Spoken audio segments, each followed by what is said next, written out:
Party लगातार भ्रष्टाचार के मामले में, अन्य घोटाले के मामले में और जनहित के जो भी विषय होते हैं उनको लेकर के लगातार आवाज उठाती है, आवाज बुलंद करती है। हमारे नेता माननीय अखिलेश यादव जी सरकार को लगातार जागरूक चेताते रहते हैं जनता की सुविधाओं के लिए काम करने के लिए, लेकिन सरकार उस तरफ जब ध्यान नहीं देती तो हमको और आगे अग्रणी भूमिका में आना पड़ता है, प्रेस के माध्यम से और अन्य कार्यक्रम करने पड़ते हैं।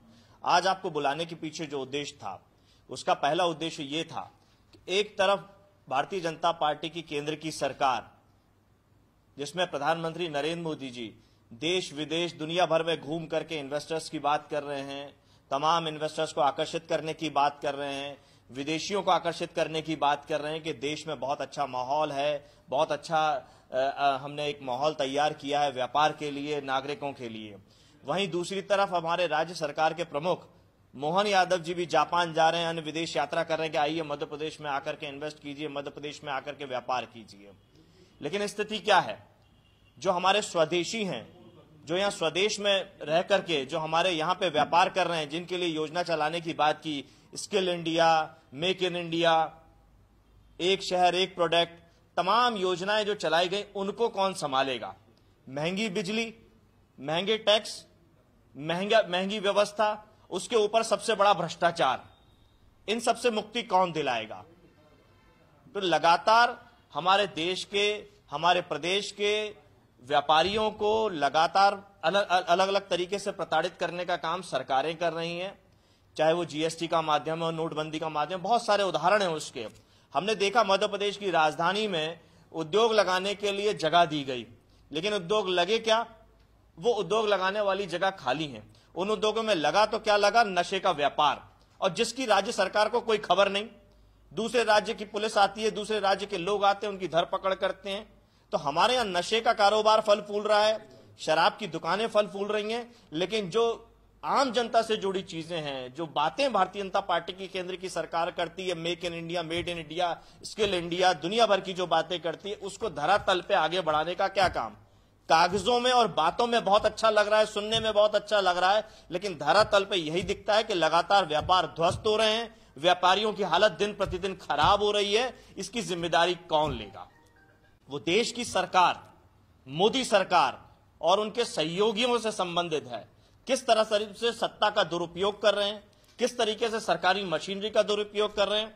भोपाल और भोपाल से नजदीक सीहोर जिले में Jayshree food products, Jayshree Gayatri food products, दूध उत्पादन का एक काम करने वाली कंपनी, वो काम कर रही है। उसको पहले जिला स्तर पर परेशान किया जाता है, आसपास के किसानों से या किसी और के नाम पे शिकायत करके उसकी बिजली काटी जाती है, लगातार बिजली काटी जाती है। वो बिजली काटी जाती है जिससे राज्य सरकार को लगभग 1 से 1.5 करोड़ का बिजली का बिल मासिक मिलता था, और अब काम खत्म होने से उसका बिजली का बिल जो है लगभग वो 20 लाख करीब आ गया है, 15 लाख करीब आ गया है। तो ये रेवेन्यू लॉस कहीं ना कहीं सरकार का है, जनता का है। उसके बाद जो वहां पे कर्मचारी थे, जो लगभग संख्या 1200 थी, जो सीधे तौर पर उस कंपनी से जुड़े थे, और अप्रत्यक्ष रूप से जो और व्यापारी और जो लोग जुड़े हुए थे, उनका घाटा है। आज वो 1200 से कर्मचारी लगभग 150 पे आ गए, वो नुकसान आम लोगों का। उसके बाद उस कंपनी का 600 करोड़ का टर्नओवर था, आज 150 करोड़ से कम के अंदर टर्नओवर आ गया है। तो ये लगातार जो हानि हो रही है, ये आम जनता की और व्यापार की और राजस्व की हानि, ये सरकार की नीति, नियत और कारनामों से हो रही है, भ्रष्टाचार से हो रही है। अब जो ये किसके कहने पे पड़ रहे हैं? हमने भी बहुत शिकायतें करी, सीएम हेल्पलाइन में बहुत सारी शिकायतें पेंडिंग हैं। उन शिकायतों पे तो कोई काम नहीं होता, जो मुख्यमंत्री के नाम से सीएम हेल्पलाइन चलाई गई है। लेकिन एक उद्योगपति, एक व्यापारी अगर कोई काम कर रहा है, आज शिकायत कीजिए, 4 दिन बाद उसके यहां धमक हो जा रही है। एक एजेंसी की नहीं, राज्य जिले स्तर पे जांच हो रही है, प्रदेश स्तर पे जांच हो रही है, केंद्र एजेंसी कर रही है। तो ये तोता बनाने का काम जो एजेंसियों को सरकार कर रही है, सरकारी मशीनरी का जो दुरुपयोग हो रहा है, ये बहुत खतरनाक है। कि जिसको हमें परेशान करना है, पकड़ना है, या उसकी जायदाद हड़पनी है, उसको हम इस तरीके से परेशान करें। और आम जनता जो सीएम हेल्पलाइन में शिकायतें कर रही है, उसकी सालों साल कोई सुनवाई नहीं है। जो सरकारी जमीन लोग हड़प रहे हैं, उसकी कोई सुनवाई नहीं है, उसकी कोई बात करने वाला नहीं है। तो ये जो सरकार का दुष्परिणाम दिखता है, ये बड़ा स्पष्ट दिखता है कि ये जो Jayshree Gayatri food products company है, इसको हड़पने की योजना बनाई गई है केंद्र सरकार में एक मंत्री के परिवार द्वारा और उनकी शक्तियों का दुरुपयोग करते हुए। और इस संबंध में जब जयश्री गायत्री फूड प्रोडक्ट्स ने एफआईआर करी हबीबगंज पुलिस थाने में और हबीबगंज पुलिस थाने ने जांच करी, जांच में लोगों को पकड़ा, गाड़ियां पकड़ी, सामान पकड़ा, कार्टून पकड़ा कि जयश्री गायत्री फूड प्रोडक्ट्स के नाम से सामान तो निकला, लेकिन देवास में जाकर के, इंदौर में जाकर के वो डब्बे बदले गए, उनके नाम का टाइटल बदला गया और वो सामान कहीं और गया। ये हबीबगंज की पुलिस ने पकड़ा है सामान, सारा वीडियो, क्योंकि गाड़ियों में जीपीआरएस ट्रैकिंग थी और भी टोल नाके की चीजें थी, ये सारी चीजें हबीबगंज थाने की पुलिस ने अपनी जांच में पकड़ी। उस जांच में सुनील त्रिपाठी नामक एक व्यक्ति को गिरफ्तार भी किया गया जो इसी फैक्ट्री में काम करता है जयश्री गायत्री में।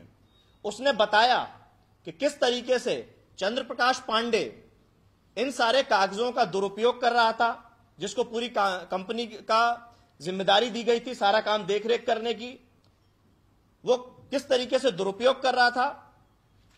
और उसकी गिरफ्तारी होने के बाद उसके बयान हुए। बयान में उसने बताया कि जितनी ईओडब्ल्यू और ईडी ने जो जांच में ये बातें लेकर के आए हैं कि गलत सर्टिफिकेट के साथ में व्यापार कर रहे थे, वो सारे गलत सर्टिफिकेट इन्हीं त्रिपाठी और चंद्रप्रकाश पांडे ने बनवाए थे। ये हबीबगंज पुलिस थाने की रिपोर्ट में है ये सारी बातें। लेकिन उसके बाद हबीबगंज पुलिस थाने ने इस जांच की रिपोर्ट को न्यायालय में पेश किया।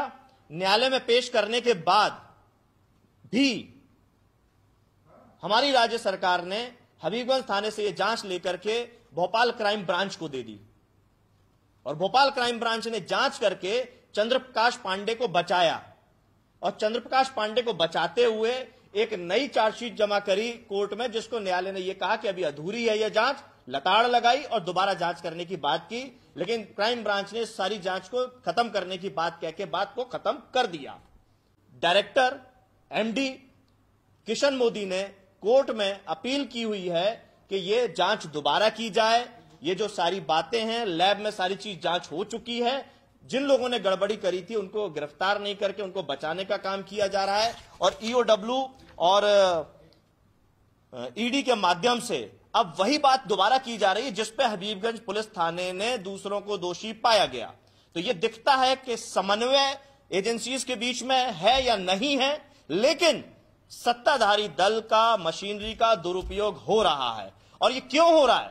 क्योंकि चंद्रप्रकाश पांडे जिसको बचाया जा रहा है वो केंद्र में मंत्री, मोदी सरकार के सहयोगी, मोदी जी को अपना हनुमान बताने वाले चिराग पासवान जी के साले हैं, जीजा हैं, और चिराग पासवान जी उनके साले हैं।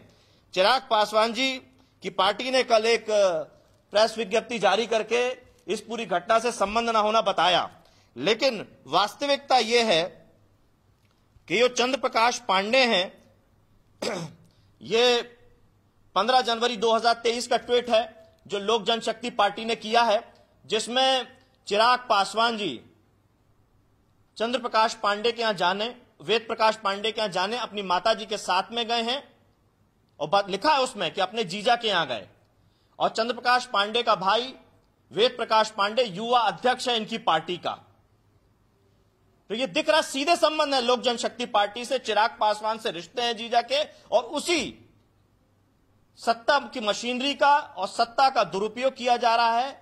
जिस तरीके से यहां जयश्री फूड प्रोडक्ट्स में दबाव बना के काम किया जा रहा है, पूर्व में यही किशन मोदी जी जो जयश्री गायत्री फूड प्रोडक्ट्स के मालिक हैं, यही पार्टनर थे इन्हीं चंद्रप्रकाश पांडे और वेद प्रकाश पांडे से, जो जीजा हैं चिराग पासवान जी के। अस्मा फूड्स के नाम से हाजीपुर बिहार में इनकी फैक्ट्री चलती है। दोनों भाई 15-15% के पार्टनर थे और 70% के पार्टनर थे किशन मोदी जी। और वो पूरी फैक्ट्री इन्होंने अपने इसी सत्ताधारी दल के दबाव में और सरकारी मशीनरी के दबाव में हड़प ली है। आज किशन मोदी जी अपनी उस फैक्ट्री में जिसके 70% के मालिक हैं उसमें, और ये दोनों भाई जो 15-15% के मालिक हैं, वो उस फैक्ट्री को हड़प लेते हैं। जब उनसे चर्चा की जाती है, बात की जाती है, तो धमकी देने का काम करते हैं, ऐसा किशन मोदी जी ने बताया, और लगातार धमकी दे रहे हैं। और एक फैक्ट्री हड़प करने के बाद अब इनके मनोबल बढ़े, अब इनका और लालच बढ़ा, और अब ये जयश्री गायत्री फूड प्रोडक्ट्स पे भी कब्जा करना चाहते हैं, उसको हड़प करना चाहते हैं। और इसी में सहयोग करने का काम हमारे विश्वस्त सूत्र बताते हैं कि उस समय तत्कालीन मुख्यमंत्री शिवराज सिंह चौहान जी ने भी सहयोग किया है, क्योंकि शायद उनका भी अब मिल्क प्रोडक्ट्स का काम है, तो उनकी भी नीयत इस पे आई हो, या फिर चंद्र प्रकाश पांडे और वेद प्रकाश पांडे जो चिराग पासवान जी के जीजा हैं, उनके साथ कोई पार्टनरशिप का उनका तय किया हुआ कोई मामला हो। जिस तरीके से यह दबाव बनाया जा रहा है, मुझे लगता है दोनों केंद्रीय मंत्री और पूर्व मुख्यमंत्री शिवराज सिंह चौहान जी, भारतीय जनता पार्टी की पूरी सरकार लगातार व्यापारियों को बर्बाद करने पे तुली हुई है, परेशान करने पे तुली है, और पूरी सरकारी मशीनरी भ्रष्टाचार में डूबी है। जिस तरीके से सौरभ मिश्रा बाहर गया, बाहर से आया और जिला कोर्ट तक आ गया, घूमता रहा खुलम खुला, कोई पकड़ने वाला नहीं था।